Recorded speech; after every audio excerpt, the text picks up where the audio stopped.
नए स्टूडेंट जो कि अक्टूबर नवंबर 2024 में पेपर दे रहा है, उसकी कॉपियां चेक करना चालू कर रहे हैं, इवोल्यूशन स्टार्ट कर रहे हैं। उसके लिए लगातार मीटिंग हुई है। मीटिंग से बहुत सारी बातें निकल के आई है जो हम आपके साथ शेयर करेंगे।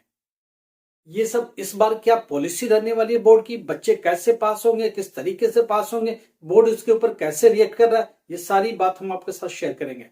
दूसरी बात, आज पेपर किसका है? आज बायोलॉजी का पेपर है, मिलिट्री स्टडीज का पेपर है, संस्कृत व्याकरण का पेपर है, अकाउंटेंसी का पेपर है और 10th क्लास पेंटिंग का पेपर है। ये सारे पेपर आज होने वाले हैं। इस पेपर पर ही बात करें। बायोलॉजी का स्टूडेंट पूछ रहा कितने में पास होंगे। पहली बात मैं आपको एक बात समझा देता हूं। अगर आपका रोल नंबर 92 से स्टार्ट होता है या आप टीओसी के थ्रू आए हो या किसी और बोर्ड से फेल होके इसमें आए हो, तो एक बात समझ लो, आपका बायो का पेपर कितने का होगा? 80 मार्क्स का थ्योरी होगा, 20 मार्क्स का प्रैक्टिकल होगा। अब समझते हैं पास होने के लिए क्या चाहिए। स्टूडेंट ये भी कहता है मेरा पेपर तो 100 का दिखता है। अरे पेपर बनाया ही जाता है 100 का और वो 80 में काउंट होता है। सिस्टम ऑटोमेटिक 80% में कन्वर्ट कर देगा। 100 नंबर का अगर कोई पेपर है, उस पेपर को आप कर रहे हो, 100% आपने कर दिया तो आपको 80% ही नंबर मिलेंगे। इसका मतलब 80 नंबर ही मिलेंगे। टोटल 80% में सिंक कर देगा सिस्टम। सॉफ्टवेयर में ऑलरेडी ये सब फिट रहता है, ऑटोमेटिक ले लेता है। दूसरी बात समझने की कोशिश करते हैं। एक बात तो तय होगी कि 20 नंबर का प्रैक्टिकल है, 80 का पेपर है। 80 के पेपर में पास होने के लिए कितना चाहिए? और प्रैक्टिकल से 7 मार्क्स आएंगे तो 33 में कितना चाहिए? 26 चाहिए। 26 नंबर चाहिए। कहां से? थियरी में। थियरी में 26 ले आओ, प्रैक्टिकल में 7 ले आओ, दोनों मिला के कितना हो जाएंगे? 33। ये मत समझना दोनों मिला के 33 नहीं लाना। प्रैक्टिकल में सेपरेटली पास होना है और थियरी में सेपरेटली पास होना है। अब बात करते हैं उन बच्चों की जिनके साथ टीएम में भी है। अगर टीएम में है तो कितने का? थियरी पेपर है तो कितने में? थियरी पेपर 64 मार्क्स का होगा। 100 का पेपर है, 64% में कन्वर्ट कर देगा टोटल सिस्टम। दूसरा क्या? प्रैक्टिकल है और साथ में टीएम में। टीएम में 16 मार्क्स का, वहां से 5 मार्क्स लाना जरूरी है। प्रैक्टिकल 20 का 7 मार्क्स लाना जरूरी है। 7 और 5 12 आ चुके हैं। बच्चा कितना? 21। 21 आएगा 64 में से। थियरी 64 का होगा, 64 में से 21 लाया जाएगा। अब आप बोलोगे पेपर तो 80 का आएगा या 100 का आएगा, तो फिर क्या करेंगे? अरे 100 को 64% में कन्वर्ट कर देगा सिस्टम। अगर एक स्टूडेंट 100 का पेपर में से 100 कर देता है तो उसको 64 मार्क्स ही मिलेंगे। अगर आपने 50% किया तो आपको 32 मार्क्स ही मिलेंगे। सिस्टम ऑटोमेटिक सॉफ्टवेयर कन्वर्ट कर देता है और वो मार्क्स पोस्ट कर देता है। आपको क्या लगता है आपने 100 नंबर का किया तो 100 नंबर थियरी मिलेंगे? जी नहीं। प्रैक्टिकल किधर जाएगा? टीएम में किधर जाएगा? क्या 140% का पेपर होगा? जी नहीं। यही हम समझाने की कोशिश कर रहे हैं। ये स्टूडेंट लगातार इस तरह के क्वेश्चंस पूछ रहा था। हम इसे समझाएंगे और आपको बताएंगे कैसे क्या करने का।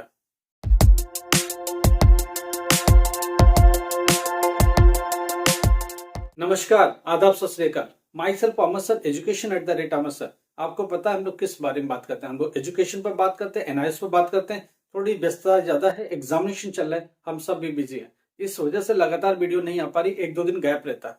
तो इसके लिए पहले से एडवांस में आपको बोल के चल रहे हैं, उसके लिए सॉरी। क्योंकि टाइम नहीं दे पा रहे हम लोग आपको। कोशिश करेंगे जितना भी टाइम देंगे ब्लॉग में दे देंगे। आपको समझाने की कोशिश कर रहे हैं। देखिए फिजिक्स से बहुत सारे बच्चों का कमेंट आया, सर आपने जो जो क्वेश्चन के हिंट दे दी वो सब आ गए। देखो हम लोग लगातार देख रहे हैं कौन सा पेपर कितने साल चल रहा है। लगातार 10 साल के पेपर में क्या कहानी चल रही है, बोर्ड पूछने की कोशिश क्या कर रहा है, कौन सी इंपॉर्टेंट क्वेश्चन है। अगर गेस किया जाए तो हाँ, बहुत सारा 50% तक पेपर आ सकता है। बट टाइम नहीं है। जितना टाइम मिलता है उतना आपकी मदद कर देते हैं। जो टाइम नहीं मिलता उसका क्या करें? सबके पास अपनी प्रॉब्लम्स रहती है। अब हम लोग बात पर आते हैं। बायो के पेपर में पास होने के लिए कितना? 21। अगर टीएम में लगा तो। अगर टीएम में नहीं लगा तो 26 लेके आइए। 7 मार्क्स प्रैक्टिकल से ले आइए, 33 हो जाएगा। प्रैक्टिकल में आप सोचते हो को 14 मिल गए तो वो काउंट हो गए? जी नहीं, 7 ही पास होने के लिए काउंट होगा। टोटल का क्या होगा? टोटल आपके परसेंटेज बढ़ाएगा। टोटल परसेंटेज बढ़ाता है, ये चीज ध्यान रखिएगा। ये फिजिक्स के लिए भी यही है, केमिस्ट्री के लिए भी यही है, बायोलॉजी के लिए भी यही है। 10th क्लास पेंटिंग में स्टूडेंट पूछ रहा है, जरा समझने को। 10th क्लास में अलग कहानी है। प्रैक्टिकल और थियरी मिला के 10th क्लास में पास होता है। अगर पेंटिंग और में थियरी और प्रैक्टिकल दोनों मिला करके अगर 33 है तो पास हो। प्रैक्टिकल में ही 33 है तो भी आप पास हो पेंटिंग में। 10th क्लास की बात हो रही, ध्यान रखिएगा। 12th क्लास बहुत सेपरेटली है। अगर आप 12th क्लास की प्रैक्टिकल में जाओ, पेंटिंग में जाओगे तो उसमें क्या? 30 मार्क्स का पेपर है। उसमें पास होने के लिए आपको कितना चाहिए? 8 मार्क्स चाहिए, ध्यान रखिएगा। वो एक अलग सेपरेट एंटिटी है, क्योंकि 12th क्लास में प्रैक्टिकल में अलग से पास, थियरी में अलग से पास। 10th क्लास में प्रैक्टिकल और थियरी कंबाइंड होके पास, चाहे वो मैथमेटिक्स हो, चाहे वो साइंस हो, चाहे वो होम साइंस हो, चाहे वो पेंटिंग हो, चाहे वो डेटा एंट्री हो, सब में कंबाइंड करके 33 चाहिए। तो 10th क्लास का एक सेपरेट स्टोरी चलती है, 12th क्लास के एक अलग स्टोरी चलती है। तो 12th क्लास और 10th क्लास दोनों डिफरेंट है, किसमें, एनआईएस बोर्ड में अलग तरीके से ट्रीट करने के लिए। 10th क्लास में एक बूस्टअप मिलता है, प्रैक्टिकल के साथ ऐड करके पास किया जाता है। 12th क्लास में बिल्कुल नहीं, 12th क्लास में थियरी में अलग से पास हो, प्रैक्टिकल में अलग। अगर थियरी में फेल हुए तो SYCT लिख के आएगा, थियरी में फिर से देना पड़ेगा। अगर प्रैक्टिकल में फेल हुए तो SYCP लिख के आएगा। दोनों में फेल पास होता है, ध्यान रखिएगा, और दोनों मिला के पास भी नहीं होता है। तो एक बात तय हो गई कि जिनमें प्रैक्टिकल इन्वॉल्व है 12th क्लास में, उसमें 21 लेके आइए, प्रैक्टिकल में 7 अलग से लेके आइए, टीएमए में 5 मार्क्स लेके आइए। अगर टीएमए के मार्क्स नहीं है तो ये 5 ऐड कर दीजिए, किसमें, थियरी में 21 की जगह पर 26 फिर लेके आइए। तो ये चीज बिल्कुल क्लियर रखिए, इसमें कोई कंफ्यूजन आपके पास नहीं होना चाहिए। इवोल्यूशन पर बात करते हैं, इवोल्यूशन में इस बार क्या पॉलिसी है। इवोल्यूशन में बोला गया कि लिटरेचर वाले सब्जेक्ट में थोड़े फ्री हैंड दो। लिटरेचर वाले सब्जेक्ट में अगर स्टूडेंट अटेम्प्ट करता है, कोशिश कर रहा है, अच्छे से कर रहा है, तो आप उसको मार्क्स देने की कोशिश करो। आधे नंबर देना, 1 नंबर देना, ये टोटली टीचर के ऊपर छोड़ दिया गया। तो इस बात समझ में आ गई कि जो लिटरेचर के सब्जेक्ट्स है, मराठी है, हिंदी है, लैंग्वेज वाले सब्जेक्ट है, इंग्लिश है, इनमें थोड़ी सी फ्री हैंड आपको मिलने वाले हैं। कन्नड़ है, मलयालम है, तमिल है, ये जितने भी सब्जेक्ट्स है इनमें फ्री हैंड मिलने वाले, अगर आपने क्वेश्चन अटेम्प्ट किया होता है। इसीलिए मैं हमेशा बोलता हूँ, कोई भी सब्जेक्ट हो, क्वेश्चन को छोड़ के नहीं आना, अटेम्प्ट करके आना। क्या पता वो आपकी तकदीर बदल दे, हो सकता है कि आपका किस्मत ही बदल दे, हो सकता है कि आप फेल होते होते बच जाओ, पास हो जाओ, ये भी पॉसिबिलिटी है। मगर आपको करना क्या है, आपको कम से कम अटेम्प्ट तो करना ही है, ज्यादा से ज्यादा अटेम्प्ट करो, ज्यादा से ज्यादा क्वेश्चन को सॉल्व करने की कोशिश करो। कितना सही है, कितना गलत है, जितना आपका विवेक है, जितना आपका ब्रेन है, यूटिलाइज करो। जो भी होगा वो अलग बात होगी, रिजल्ट तो बात की बात है, कोशिश तो करो, ठीक से तो करो, जितना पॉसिबल है अच्छा करने की वो जरूर करो। देखो, जो क्वेश्चन आपको आते हैं वो अच्छे से करो, जो नहीं आते उसे बना के लिखने की कोशिश करो। एंड में जो बिल्कुल नहीं आता उन्हें भी करने की कोशिश करो, छोड़ के लास्ट तक एक भी क्वेश्चन नहीं आना, क्योंकि लास्ट के 2 बेकार के क्वेश्चन भी जो अटेम्प्ट किए गए, क्या पता वो आपको पास करा ले जाए। 2 नंबर कम पड़ा, इवोल्यूशन में टीचर बैठा हुआ 2 मार्क्स का वेट कर रहा कि मिल जाता बच्चे को पास कर देते। आपने अटेम्प्ट ही नहीं किया तो कहां से मार्क्स लगाए। अगर अटेम्प्ट किया तो उसमें भी कोई ना कोई गुंजाइश ढूंढेगा टीचर, कुछ ना कुछ रीजन ढूंढेगा। पूरे साल भर 2 साल से आप बैठे हो बुक्स के साथ, कुछ तो पढ़ ही रहोगे, उस सब्जेक्ट से रिलेटेड तो पढ़ रहोगे। मैथमेटिक्स है, साइंस है, कुछ तो डायग्राम आ रहे होंगे, कुछ तो ग्राफ आ रहे होंगे, कुछ तो उससे रिलेटेड बातें आ रही होंगी, वो करो, करने की कोशिश करो, क्या पता कुछ हो जाए। ट्राई तो करो, अच्छे से करो, जो होगा रिजल्ट बात की बात है, मगर पहले कोशिश करो और अच्छे से करो, डेफिनेटली कुछ ना कुछ बेहतर होगा। और भी पेपरों में बात करते रहेंगे। आज 6 नवंबर है, आज के बाद एक लंबा गैप है, 11th को फिर पेपर है, सीधा सीधा हम लोग उस पर भी बात करेंगे। पहली बात कि आप लगातार वीडियो देने की कोशिश करेंगे हम लोग, अगर कुछ थोड़ा सा कभी बिजी रहेगा तो एक आध दिन एब्सेंट भी हो सकते हैं, बट फिर भी कोशिश रहेगी जारी। तो ध्यान रखिएगा, आज का बायो का पेपर है।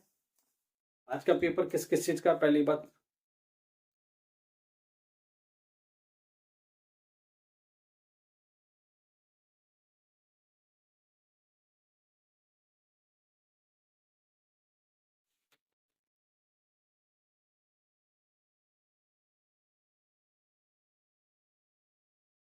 आज बायोलॉजी का पेपर है 314। दूसरा है अकाउंटेंसी का पेपर। अकाउंटेंसी में समझने की कोशिश करना, अकाउंटेंसी में प्रैक्टिकल नहीं होता है एनआईएस में, सिर्फ थियरी और प्रैक्टिकल, थियरी और टीएमए है। अगर आपका टीएमए है तो 20 मार्क्स का है और थियरी 80 का है, 80 में से 26 लेके आइए। और जो प्रैक्टिकल है, प्रैक्टिकल का मतलब टीएमए है, उसमें 7 मार्क्स आप लेके आइए। इसमें प्रैक्टिकल नहीं है अकाउंटेंसी में, और प्रैक्टिकल के कोई मार्क्स नहीं होते। अगर आपका टीएमए नहीं है तो आपका पेपर 100 आउट ऑफ 100 का होगा, आप 100 में से आपको 33 लाना पड़ेगा, सीधा सीधा। जिसका टीएमए नहीं होता, जिसका रोल नंबर 92 से शुरू होता, ध्यान रखिएगा, जिसका 92 से शुरू होता उनका टीएमए नहीं होता, ध्यान रखिएगा। इंट्रोडक्शन इन लॉ, ये भी एक पेपर है। संस्कृत व्याकरण एक पेपर है। मिलिट्री हिस्ट्री, ये भी एक पेपर है। और 10th क्लास का पेंटिंग, ये भी फाइनल पेपर है। ये कुछ पेपर है जो होने वाले हैं। 6 नवंबर आज की तारीख में होंगे, उसके बाद सीधा सीधा 11 नवंबर को पेपर होगा। इस बीच एक लंबी गैप है, लंबी गैप सोच के बनाई गई है, बहुत सारे फेस्टिवल्स है, छठ पर्व चल रहा है, दुनिया भर की दिक्कतें हैं, इसलिए इनको लेकर के छुट्टियां दी गई हैं। उसके लिए बोर्ड को समझदारी से बोर्ड ने लिया हुआ है, उसको समझ में आती है क्या करना क्या नहीं करना। लाइक करो, सब्सक्राइब करो, शेयर करो। कोई भी प्रॉब्लम है व्हाट्सएप पर जाओ, मैसेज करो, हम लोग 100% जवाब देंगे, नहीं तो अगले ब्लॉग में आपको जवाब देने की कोशिश करेंगे। Thank you.